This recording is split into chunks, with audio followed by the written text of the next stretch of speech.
In today's episode, we're going to be talking about how to charge more as an artist. Hello and welcome to the Student Art Podcast. I'm your host Ross Baxter, and today is episode 119 of the series. The Student Art Podcast is a series where I bring on guests in the film and game industries to talk about their journey, thoughts on education, you name it folks, we talk about it here on the podcast. If you want to learn what it takes to make it as a career, start now by subscribing and clicking the bell so you don't miss anything. So the big question is in today's episode is how do we charge more as an artist?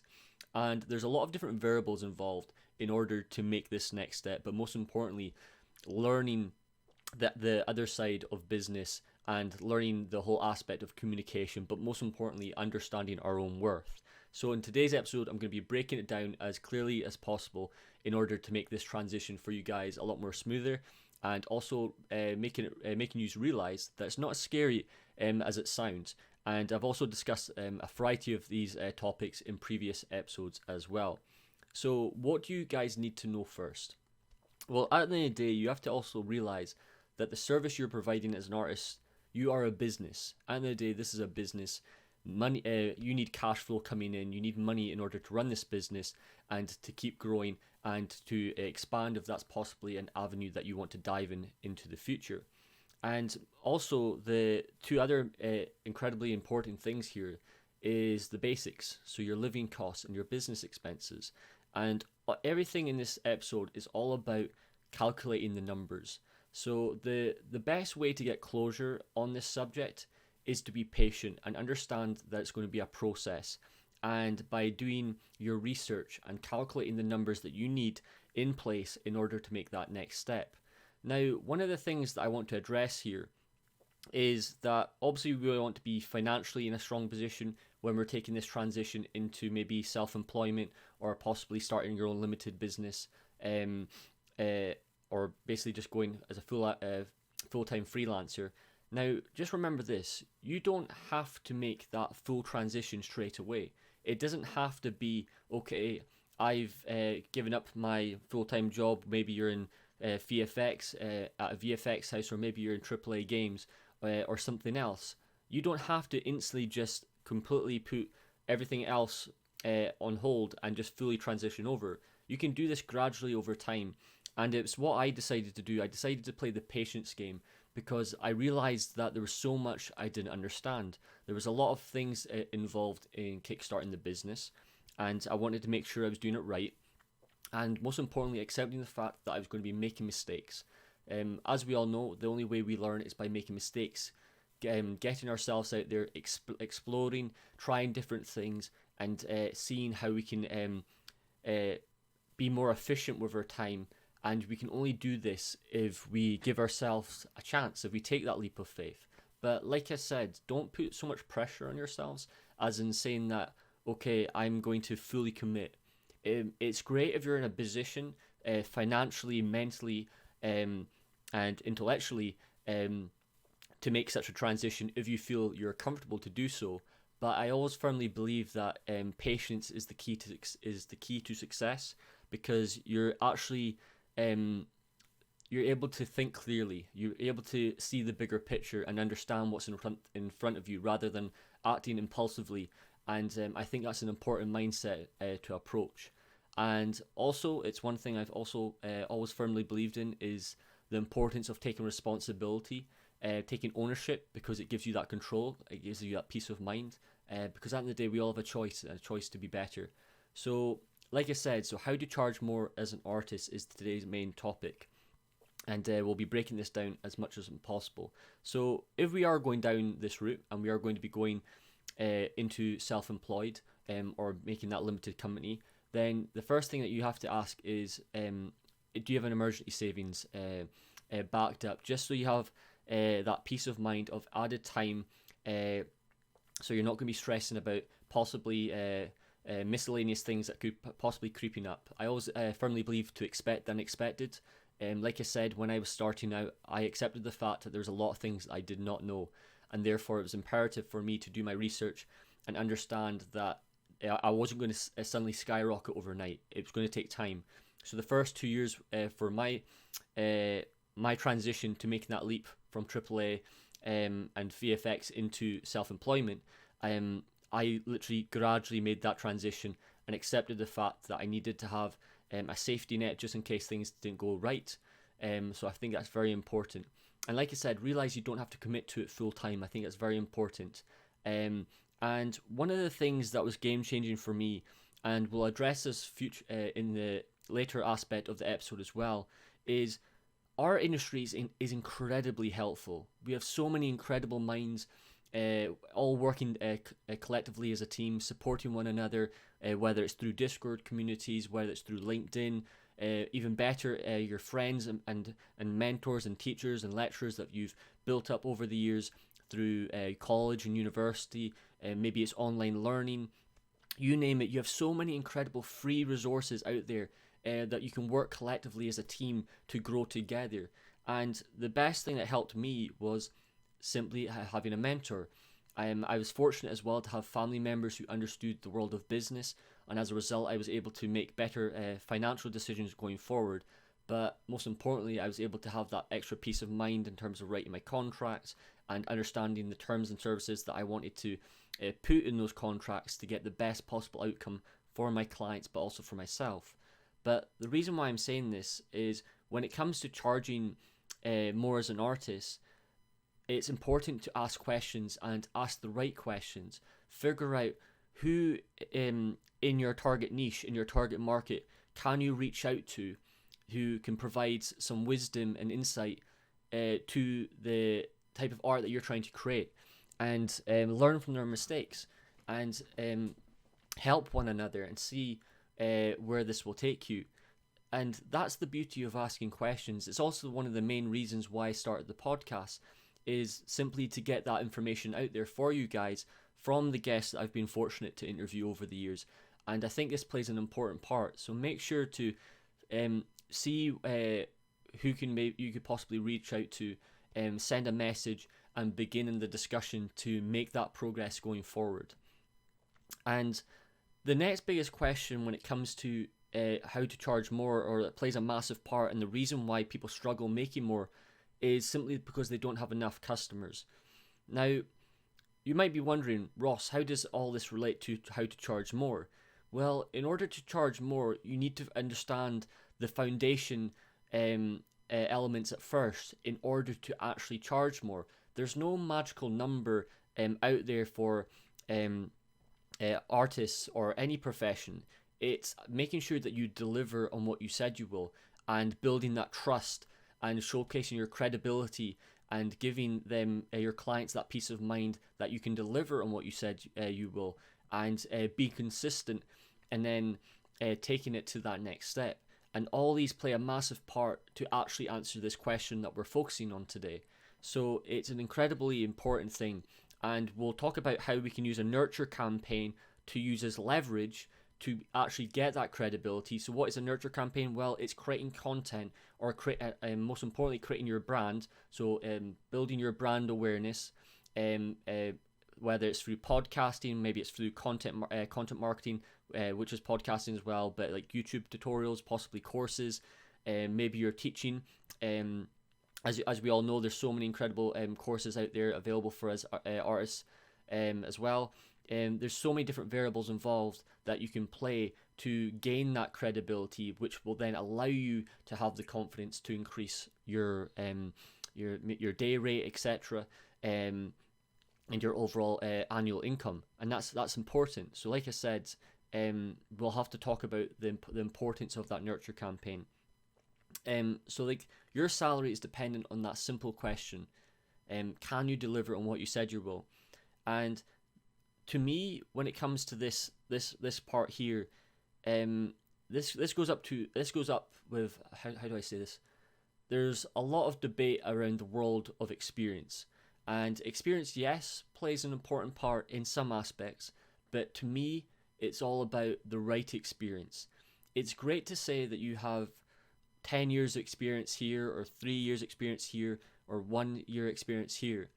But if it's not relatable to the service that you're providing, then it's harder to give your potential clients and customers that peace of mind, that proof that you know what you're talking about. And that's why I think social currency and building your brand is vital to increasing your worth and showcasing that you know what you're talking about. So you have to ask yourself, what can you do on the side to do that, to increase that? And that's why we'll dive into the world of nurture campaign. So content marketing. So content marketing is something that I focus on. It's been an imperative thing. It's changed my life. It's allowed me to get more comfortable at talking, hence the podcast. And most importantly, it's allowed me to be in more control when put under pressure. Maybe it's a negotiation that's involved. I've been able to understand human behavior as a result of that. But most importantly, through all the mistakes that I've been making, because I've made so many mistakes through interviewing people. We've all had many moments where we get stressed. Believe it or not, even when I started out this podcast, I used to get so nervous. I used to struggle talking to a camera and interviewing people. And it was only through the repetition, through the hours that I put in and learning from those mistakes that I got more comfortable. And this then transitioned over to being able to discuss to my clients what their goals and objectives were, and showing that confidence and making sure I gained their trust. And this all leads into that important question of today's episode of being able to increase your wages. So all these things have to work together as one. It has to work together, because if it doesn't, things fall flat. I think a lot of people, particularly even myself, when I was going into the world of a sole trader, you kind of, how can I say this? You think, oh, okay, I'm just going to create art for somebody, and then they pay. I'll charge a certain rate for a day. Maybe you've decided, right, I'm going to go for £200 day rate, which is okay. It's not a lot, but once again, it depends on your situation, and we'll talk about that in a second. But it's the number when if you're just guessing, it means nothing, because there's so many other variables you have to take into consider, such as you got your living costs, you got your business expenses, and in order to get this number, you have to calculate that number. And this is why it's important to do your research. So like I said, it's important to build a nurture campaign. Okay, so to make things a wee bit more clearer, because I know we're talking about so many different things, and I might be coming across as I'm going through this far too fast, and I apologize if I am. But when it comes to our nurture campaign, and when it comes to increasing your worth, clarity is important. So you need to know your target market. So the importance of the 80-20 principle. So focus on the 20% of product and services that generates 80% of the results. So if you're a concept artist or a 3D environment artist, and you're wanting to go self-employed as a sole trader, what is your speciality? What is your area in which you have a higher chance of success that you can focus on? So that's your market niche. You be so specific, so meticulous with that choice, and you build it from there.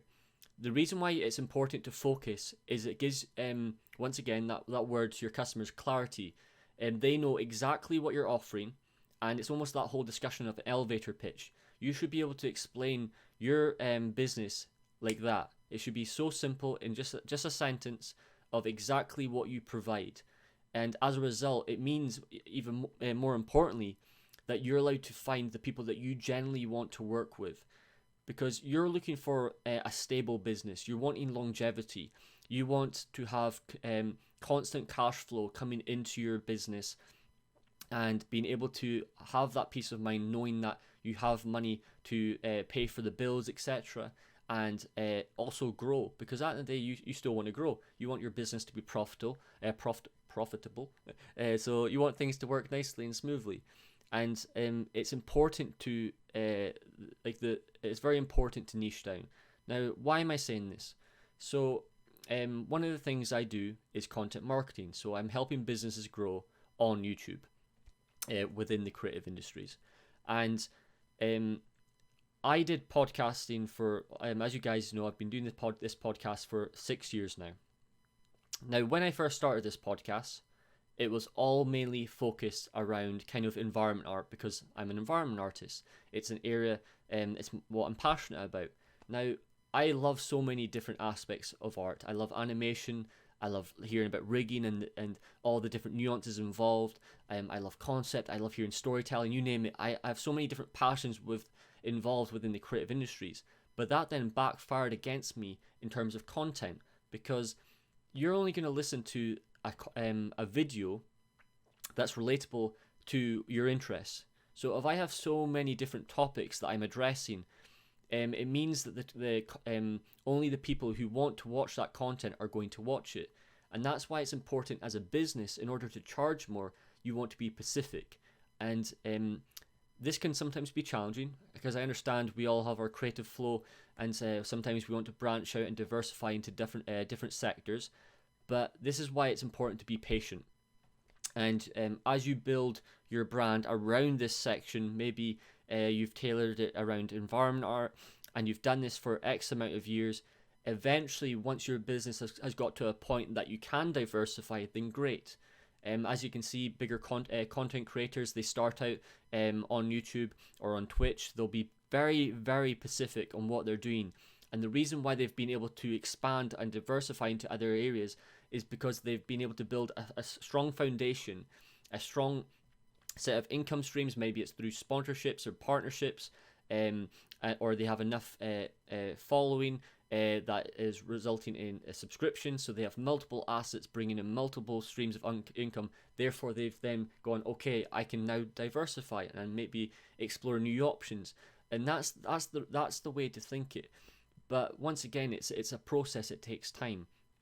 It's understanding when to say yes and when to say no.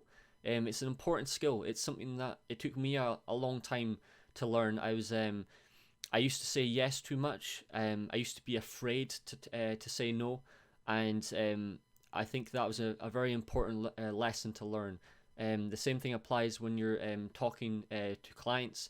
If they are tailoring the discussion to something else that is something that you can do but doesn't relate to the service that you provide, then you have to make it clear and be honest with them, saying, unfortunately, you can't provide this. And this is a good stage to be in. So like I said, nurture campaign. So the importance of the 80-20 principle. So focusing on 20% of the content that generates 80% of results. This will allow you to focus down on the service that you want to provide, and meaning that you're getting the clients that you specifically want to work with, and that will result in them hopefully generating word of mouth referrals. So they'll be talking to other people who are wanting to create or wanting art from you, and that will continue. That's the beauty of word of mouth referral, is if you deliver on what you said you will, and people like the service you provide, it will expand, and that's the beauty of it, resulting in, like I said, positive ratings, positive reviews. So cut through the noise. It's very vital. Like I said, I made that mistake for years, and it took me think about it. It took me 5 years to accept the fact, right, Ross, you're basically doing the definition of insanity. You're doing the exact same thing over and over again and expecting a different result. If you want change, you're going to have to narrow down, focus on a particular thing and build on it. And so the next question, so how much do you need to start? Calculate what it takes to run, calculate what it will take to live, and then most importantly, expect the unexpected. So for the final chapter of this episode, I want to talk about two different things. So the numbers. So the numbers for living and the numbers for your business. So on the right here, I've prepared a vast variety of different elements for you to consider when starting as a sole trader, in order to get into a position of how much do you actually need to charge. So obviously we've got our annual income, so your gross, so the money that you're making before tax. So say, for example, let's just go for a random number. Let's go for £30,000. Okay, so you're making £30,000 a year. As a sole trader, what else does that mean? So you also have to pay class 2 national insurance. you have to pay class 4 national insurance. Obviously you get your tax, and then there's the things that you also have to consider. So if you've gone to university, do you have a student loan? So for example, in Scotland, you have to pay back money for the student loan if you're making more than £25,000. By the way, just a disclaimer: I am not a financial advisor. But today's episode, like I said, is to provide clarity and hopefully give you insight. So I hope today's episode is helping. So like I said, so you've got your class 2 national insurance, your class 4, and you've got your student loan, which if you don't earn over £25,000, then basically, if I remember correctly, basically you don't have to pay that back, and then after 30 years it cancels out, means you don't have to pay it back at all. Then you've also got a private pension that you would have to set up, and out of all the years of discussions with people regarding private pensions, it's normally important to put in half of your age. So say for example you're 30, then you want to be putting 15% contributions into that pension to retire healthily at the end and comfortably going forward. And then after all this, you've got your net income. So after all these different elements are taken off, that is the number that matters. So that's the room that you have to play with going forward, and that addresses the important question of how much can you actually charge. And then you consider the living costs. So maybe you've got a mortgage, a rent, you've obviously got council tax, and for council tax you've got different bands. So different bands for a different area, etc. Then you've got the classic, obviously you've got gas, you've got electric, water, food, possibly you go to the gym. You've got your subscriptions, you've got your phone, your Wi-Fi, your transport, and then possibly childcare as well. Now, I'm not saying all this to scare you. I'm saying this to give you peace of mind. And you might be like, Ross, I don't understand. This is so much information. There's so much stuff going on. But once I was able to break things down and have things written down, literally fully calculated, fully understood, and knowing what money was coming in, what money was going out, so much weight went off my shoulders. It was such a nice position to be in, because I was like, I can now see the potential of this. I can see how I can take this further and have more time to myself. Like, the one thing that we all value is autonomy. We all want more freedom, more peace of mind to be able to do whatever we want. And by calculating these numbers and understanding these different elements involved, you can gain back control and gain back that time to be able to do more things that you didn't think was possible. And that's the great thing, is that give it the patience that it deserves.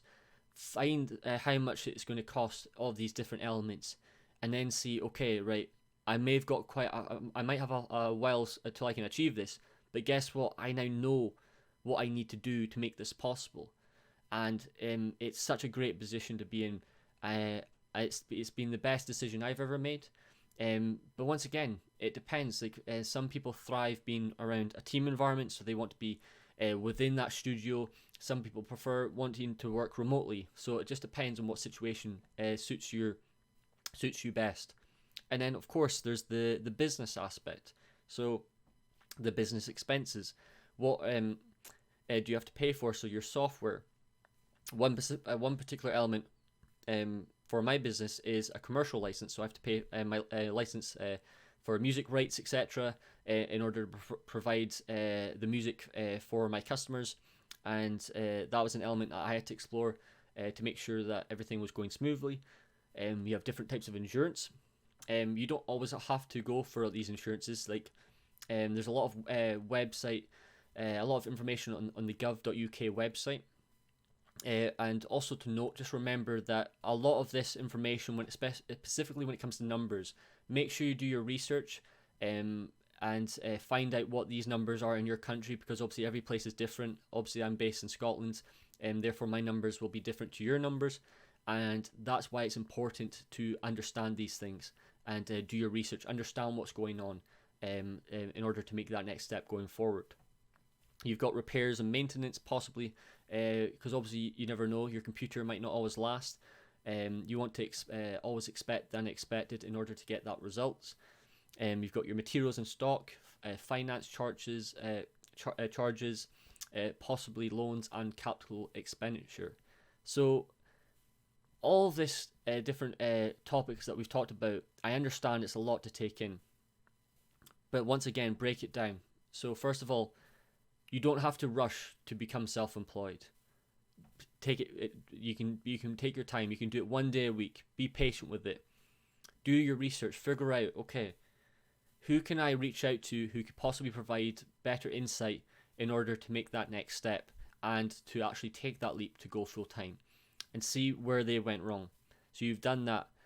Next, what you want to do is understand, okay, so the biggest struggle for most businesses is simply they don't have money coming in. So it means they don't have enough clients. So how can you then figure out to make more to get more clients? So the strongest piece of advice that I said is a nurture campaign. So creating content that addresses your clients' frequently asked questions, so their worries, their concerns, and their desires, and then create content around that. And then you want to be specific. So you want to make sure that it's a very narrow target market niche. So the 80-20 principle. So what artists in your industry have narrowed down so specifically that they've become experts in their craft. Like one of my favorite artists in the world is called Bush. He's a sculptor on Twitch, and he creates one-of-a-kind sculptures within the fantasy genre.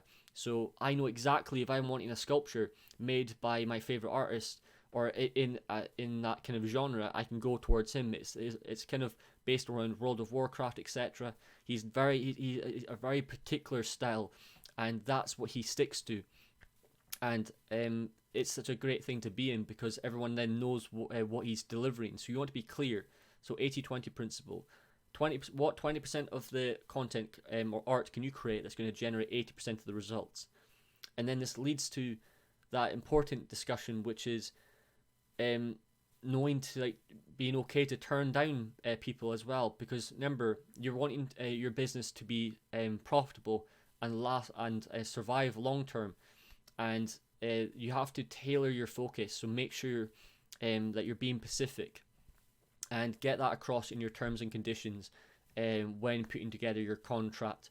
And it's okay to say no. You don't always have to say yes. So once you've got that nurture campaign, you've developed that brand, you've got your word of mouth referrals kicking in after delivering on what you said you will, that number can keep going up. So you can add more money. You can increase your day rate. Instead of just being £100, you can then go to £200 as long as you're delivering what you said you will. People always like to compete, like A/B test or compare their costs against competition, but you don't necessarily need to care. Yes, it's good to understand where you stand. Stand where you stand. It's good to know where you are, price wise against other people, but that price only becomes a thing if you're not delivering what you said you will. Whereas if you keep delivering it and you're great at what you do and you've put in your time, you've worked at your craft, you can get what you want. I know it sounds bold, but it's true. You can get what you want, but you have to obviously put your customers first, understand their needs and their desires, etc., and take it from there. And last but not least, it's important to understand the numbers. So understand the living costs, understand most importantly your situation. I've obviously broken down a list of some of the things involved in terms of living, and then also some of the things involved when it comes to the business expenses and so forth. But there might be other aspects that I've missed, other miscellaneous random things that you might have to consider depending on the type of art that you're creating. As always, folks, if you guys enjoyed today's episode, don't forget to leave a like. It really helps the channel grow. Make sure to subscribe if you want to learn more about how to grow as an artist. And with that said, folks, we will see you in the next episode. Bye for now.